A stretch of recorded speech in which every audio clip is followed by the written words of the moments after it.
I am an advocate of figuring out how to overbook appropriately, meaning if I build a schedule and we have to be mindful, are we scheduling to a daily goal?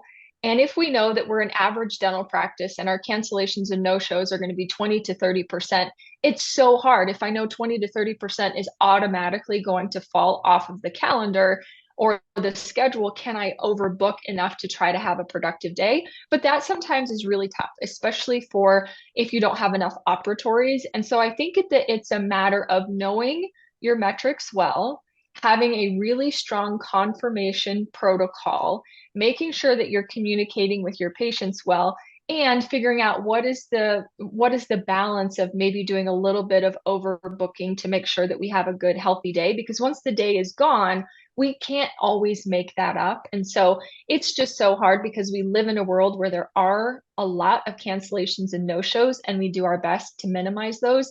But how can you build a schedule that the practice is still going to win at the end of the day? Because if we have a very light schedule and then we lose 30% of that every day, it doesn't take long before 1 month turns into two, and then it gets harder to make payroll. So I think that it's just a balance of having a very well trained team that even if two people show up at the same time, how is the dental assistant going to go run and grab that patient and do, the x-rays or the blood pressure, or what can they do to help that hygienist make sure and take care of that patient? Can the doctor step in and help and maybe do the exam early?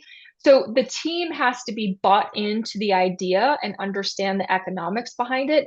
And we have to prioritize patient experience and sometimes just jump in and manage it the best that we can. So it's not perfect, but I think I heard Sandy Pardue, she always has these great analogies, say that the schedule is like a newborn baby and it has to be like nurtured and cared for all day, every day. And that we wish the schedule we could set it and forget it, and we just can't.